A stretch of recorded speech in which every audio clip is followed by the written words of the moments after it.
galamay ng andamyo at ngipin ng bangketa, sa bitukan ng mga kalye at kanto at umpukan ng karaniwang tao, sa puso ng komunidad ng Maralita at sa makitid na lalamunan ng Eskinita, naroon ang hininga ng kanilang istorya.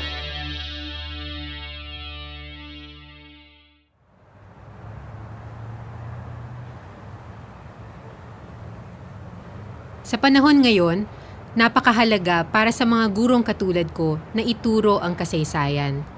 Para sa akin, mas nagiging makabuluhan ang pagtuturo kapag naiintindihan natin ang kaugnayan ng mga nangyari noon sa mga nangyayari ngayon.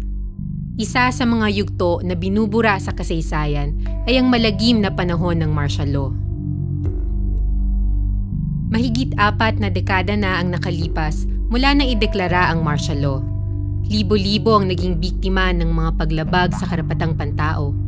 Pero balita ko, ngayon pa lamang makukuha ng mga biktima ang kanilang bayad pinsala matapos ang matagal na paghihintay. Pinuntahan ko ang mga biktima ng martial law kung saan naghahain ng aplikasyon o claims para sa bayad pinsala. Sa opisina ng Human Rights Victims Claims Board sa UP Diliman, dagsa ang mga biktima. 407! Nagmula pa sila sa malalayong lugar. Nagtsatsaga at umaasang may matatanggap sila para sa hirap na dinanas nila o ng kanilang mga mahal sa buhay noong batas militar. Mga panahon na yun, panahon ni Marcos, talagang nahihirapan kami. Walang isang tao na makapagsabi nang kami ay masaya kasi natatakot. Next po, sigaw po ng Darna ha. Pandaw di Sarip. Bawal po ang ito po, dapat Darna. Teresita Ilogario. Wala nang sumisigaw ng Darna. Halos lahat po ng tao ay kinukulong na sundalo. Kinuhuli. Tapos ginagapos, binubugbog ang mga kalalakihan. Nakakilala ko ng maraming mga biktima. Next po, from Cavite, Wenceslao Langsong. Tinitiis lang namin ang mga kung minsan tutukan ka, tapos tadyakan. Kaya nagkaroon kami ng Wilgam Bayan. Nagbarikada kami sa Escalante. Hindi namin akalain, tirgas, sumunod, masinggan. Ratrat ng masinggan. Almost mga 20 person ang in this spot doon. Patay. Daming patay nga. So ngayon, nagpunta kami dito, parang wala rin. Parang wala ba? Kasi ano bang proseso? Yung nangamatay doon sa amin, hindi nga nakapunta rito. Dahil malayo Negros. Magkano pumasaya pupunta rito? Talaga. Masakit ba? Kayo kuya, masaya po kayo. Parang may pinagdadaanan po kayo. Nakakalungkot makita kung paano tinatrato ang mga kababayan nating nakipaglaban sa diktadurya. Mga limot na bayani na hanggang ngayon ay wala pa ring hustisya.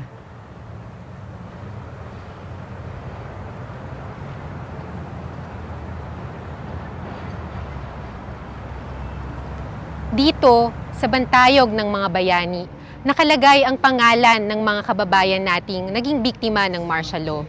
Mga bayaning pinagmalupitan ng isang mabangis na estado. Pero kahit wala ng martial law, marami pa rin tayong nababalita ang pinapatay, kinukulong o pinapahirapan dahil lang sa kanilang mga paniniwala. May paggalang na nga ba ang estado sa karapatang pantao o wala pa rin itong pagbabago? Sa usapin ng karapatang pantao, masasabing eksperto si Tinay Palabay. Si Tinay ang pangkalahatang kalihim ng karapatan, isang alyansang nagtataguyod ng karapatang pantao. Pamangkin si Tinay ng 2 bayani noong martial law. Ano ang dinanas ng mga tito mo sa ilalim ng martial law? Si Romulo at si Armando Palabay, nag-organize sila sa Northern Luzon. Probably a year after martial law was declared, na-raid yung ancestral house sa San Fernando, La Union. Inaresto yung magkapatid. Tapos, tinorture yung nanay nila, yung tatay nila. Maikukumpara ba ang human rights violations noon, panahon ng martial law, sa kasalukuyan? Makukumpara in terms of yung pagkakatulad nila. Mahigit 4 na taon ng panunungkulan ni Pangulong Aquino na nakapagtala ang karapatan ng 222 victims ng extrajudicial killings, 23 victims ng enforced disappearances, 105 victims ng torture, nearly 900 na biktima ng illegal arrest, no, at mahigit 40,000 na biktima ng forced evacuation. Lalo na sa Mindanao at sa iba pang bahagi ng bansa na malayo sa mata ng media, malayo sa pansin ng mga taga-Maynila, yun ang nangangailangan ng ating higit na atensyon.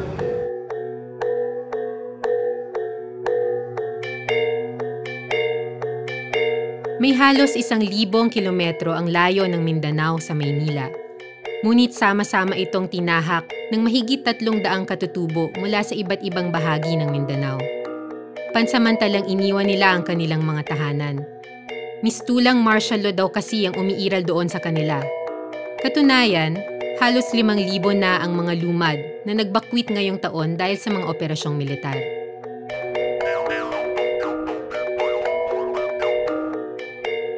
Nung maliit pa lang ako, ang karanasan ko po ay magbakwit kami, pero doon kami sa mga gubat, sa mga kuweba, o doon kami mag-evacuate pag may military operation. Mga 8 anyos ako, nalaman ko na may kumpanya pala doon sa amin.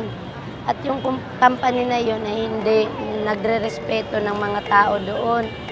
Dahil nga ang tawag nila sa amin ay mga ano raw kami, mga unggoy, parang hindi tao.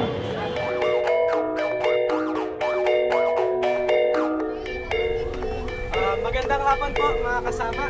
Bababa ko tayo. Magmamarcha.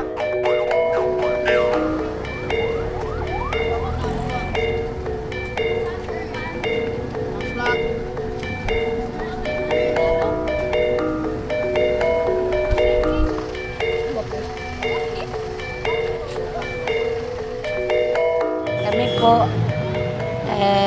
nasa malayo po kaming bundok. Galing ng Surigao Sur at isang sulok na rin ng Caraga Region. Mahirap, lalong-lalo na sa amin na mga may pamilya. Yung aming mga pamilya doon na naiwan, yung aming namimiss namin yung mga anak namin. Lahat sinakripisyo para lamang mapaabot yung aming mga problema sa Mindanao. Pagkain daw at kapayapaan para sa Mindanao. Paano sisigaw? Pagkaon, kalinaw, kalinaw. para sa Mindanao ang tuwag. Kalinaw para sa Pagkaon, kalinaw para sa Mindanao.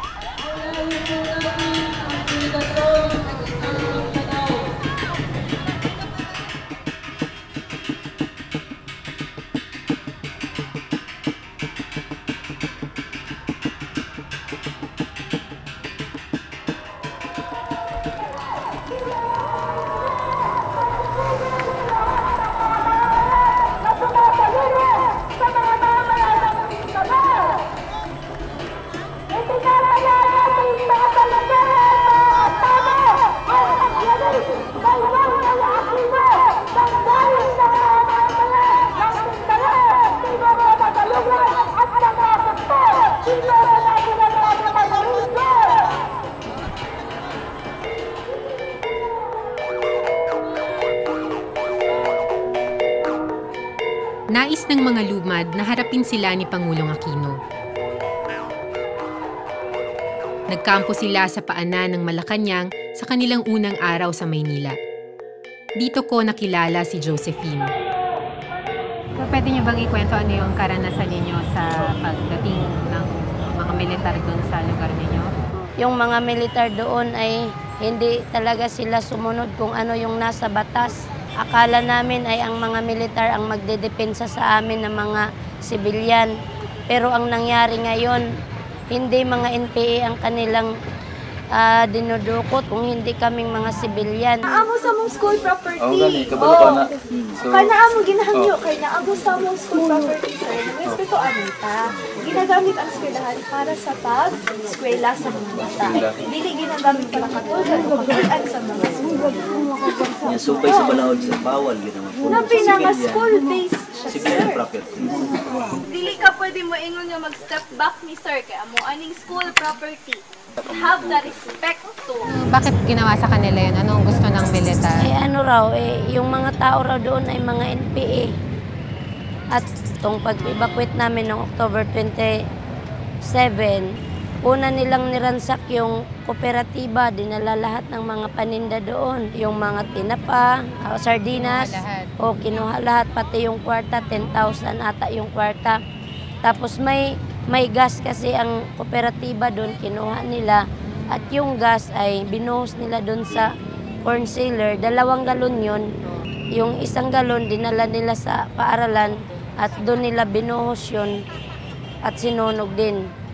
Pag may mga military na, kailangan lakasan ng loob ng mga tao at yung mga leader, kailangan matatag ka. May mga kaso na ba na hinaharas, may pinapatay? Yung aming chairman ng Mapaso, dinakip siya. Wala namang kayong katibayan, bakit may kaso siyang murder, may kaso siyang rebellion, hindi naman siya NPA. Bago lang ngayon si Henry Alameda, habang siya'y kumakain, agad-agad na siyang binanhik ng mga armado at doon kinaladkad palabas. Pagdating sa may waiting shed, walang marami pang tanong, pinutukan siya ng 5 putok, basag yung kaniyang noo. Manila na iyan na amalay po po na pinakakiyan dahil na sinaan tugutang may supay kau na magbabayaw na kay kau na magbabaot na kay kau na bangkamha kay kau na pangkamha na higari na kuwa at tubang kanini kakanami na higari na higari na kuwa kanami ta kuwa lumati nari na og ta kuwa kuwa kapilaan na ili sa marana kuwa. Bakit patuloy na pinag-iinitan yung lugar ninyo? Kasi po, yung lugar namin ay napaligiran na ng mga mining companies at ang hindi na lang nila napasok ay ang aming, yung sa aming lugar na lang po.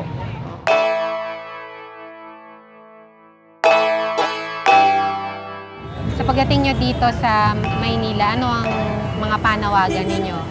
Ang una-una naming panawagan, sana itigil na yung pagsampa ng gawa-gawang kaso at yung mga militar, palayasin na doon sa kabundukan dahil sila ang unang naglabag ng karapatang pangtao. At ikatlo ay itigil na yung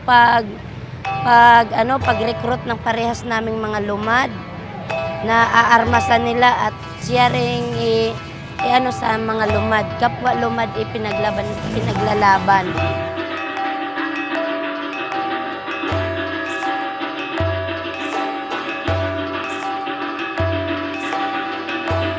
Ang pangarap lang po namin ay yung pantay-pantay, walang inaapi, walang niyuyurakan.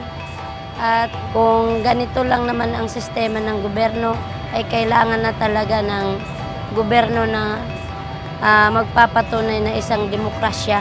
Pagkain at kapayapaan para sa Mindanao! Basura ang offline bayanihan! Imbis na solusyonan yung basic problems, yung kagutuman, yung kawalan ng lupa, yung kawalan ng disenteng trabaho, ang ginagamit ay yung dahas. Yung offline bayanihan na isang policy para patahimikin yung mga taong nagrereklamo, hindi nito kahit kailanman masusolusyonan yung armadong conflict dito sa ating bayan. Kaya magpapatuloy lang yung mga paglabag sa karapatang bansa.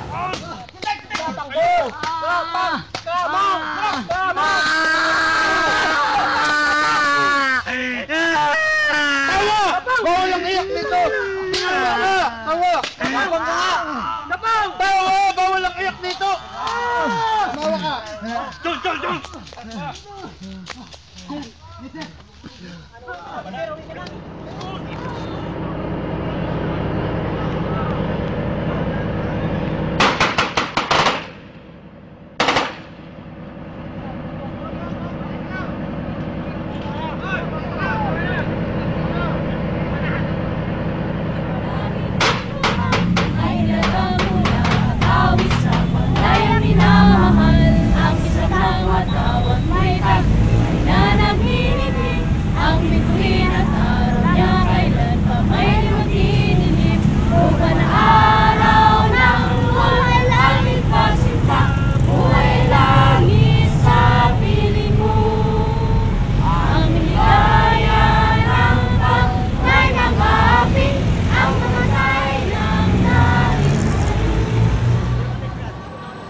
May martial law man nawala, nagpapatuloy ang mga kwento ng panunupil at karahasan.